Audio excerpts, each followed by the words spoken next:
Henry Cavill did not return as Superman in the DCU, but Jason Momoa's recasting sends hope of his return as an underutilized Superman villain. Welcome to Stats In. If you're just joining us, please subscribe and don't forget to turn on notifications bell for more video. Sometimes, in the grand shuffle of Hollywood casting decisions, it feels like a game of musical chairs.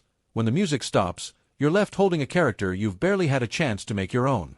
Jason Momoa's recent announcement that he's officially joining James Gunn's DC universe as the intergalactic bounty hunter Lobo is a perfect example. It's like watching a quarterback swap jerseys mid-game, unexpected but full of possibility. And it's got us wondering, if Momoa can bounce from Aquaman to Lobo, why can't Henry Cavill play the role of his dreams? After all, he earlier expressed his favorite villain as Brainiac, the ultimate foe of Superman. Cavill made his Superman debut in Man of Steel back in 2013, and it was clear from the get-go that this was a man who gets the character. But despite the hype and fan love, the DCU quickly derailed, leaving Cavill's Superman in limbo. Henry Cavill as Superman/Clark Kent was undoubtedly one of the best castings of Zack Snyder's DCU. Fans loved his portrayal as the last son of Krypton, and waited for a really long time for his return after Zack Snyder's Justice League. However, his return was limited to a small cameo in Dwayne Johnson's Black Adam, after which he never donned the S-symboled suit again. When James Gunn took over the reins of DC films and shows with his rebranded DCU, there was still hope for Cavill fans to see him back as the Man of Steel.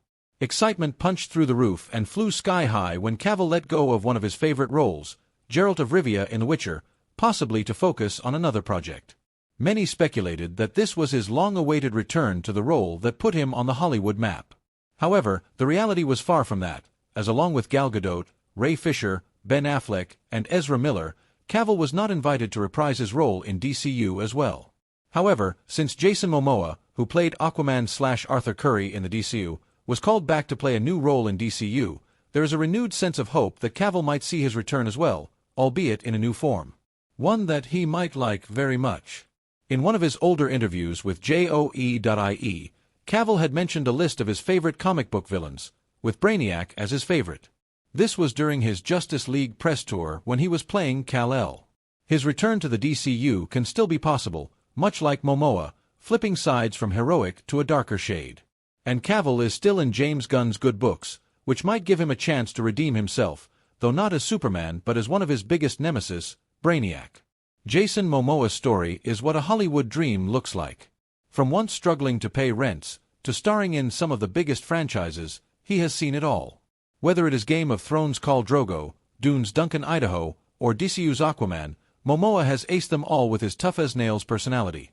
And DCU's Lobo is the kind of character he doesn't even have to act. He can just be himself and fans would believe it.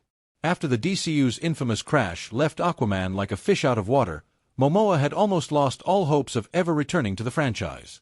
But he did not lose hope, and in one of his Instagram posts he mentioned how if he ever gets a call to be back again in the franchise, he won't hesitate. And guess the character he was dying to play back then?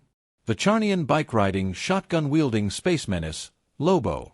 In fact, when he first joined the DCU, Momoa had hoped Snyder had called onto him to play someone cool as Lobo, but was a bit disappointed when he was cast as Aquaman. But he made the character his own, and his portrayal certainly didn't disappoint.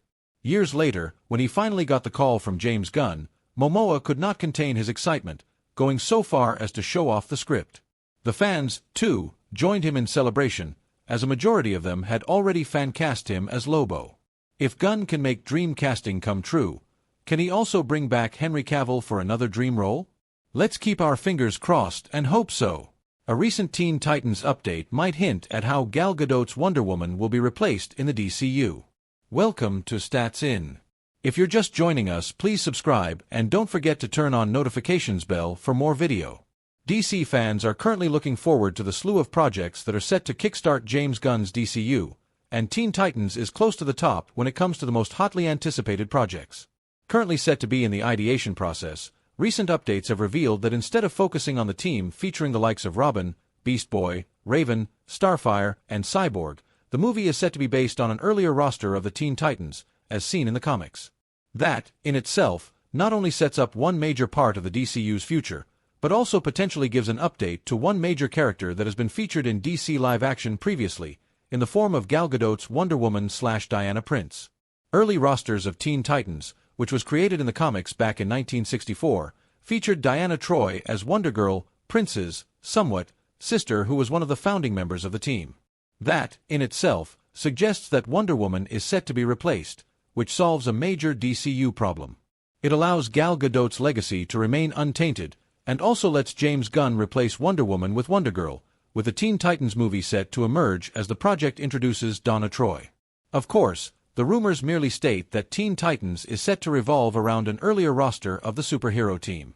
This means that the iconic characters featured in the 2003 series, led by Robin and consisting of Starfire, Raven, Cyborg, and Beast Boy, will not be the subjects of the upcoming project. Instead, DC Comics history suggests that the earlier roster, which featured Donna Troy's Wonder Girl as a founding member, will be the subject of the film. However, fans should not fret, as this roster is arguably even more exciting, and includes the likes of Wally West/Kid Flash, Garth/Aqualad, and Roy Harper/Speedy as the founding members alongside Troy. Furthermore, Titans West members such as Leader Lilith/Omen, Hank Hall/Hawk, Dawn Hall/Dove, Aquagirl, Guardian, Narc, Dwelladent, Flamebird, and Bumblebee form the rest of the members of this team, although the initial movie can be expected to not include all of these characters. Regardless, whilst only a rumor for the time being, this route gives James Gunn an easy method to integrate Wonder Girl as a potential replacement for Gal Gadot's Wonder Woman, without having to deal with various fan-based intricacies related to creating such a project. In a nutshell, not much. James Gunn is out to create an original narrative via the DCU, and appears to be headed towards including some of the other IPs that have not been featured in recent times. That, of course, is in addition to major characters such as Superman and Batman. Regardless, one of the ways the DCU is embarking on original creations appears to be in the form of recent rumors. If Teen Titans skips past the recent interactions and the new team featured in the comics, characters such as Nightwing, Cyborg, Beast Boy, Raven, and Terra will not be a part of the project. While this may be disappointing to some, it also preserves the integrity of the animated series, which is still recent in fans' memory, despite being released back in 2003. Regardless, as things stand, only some updates have been confirmed with respect to the new project. Ana Nogueira is writing the script, and no confirmation of when the movie might enter production has been revealed to date. Still, fans are bound to be excited, considering the wealth of characters that might instead be given a new lease of life. That, specifically with respect to Donna Troy, may as well be a clear step towards moving on from Gadot's Wonder Woman. Gal Gadot's Wonder Woman is available to be watched on Amazon Prime.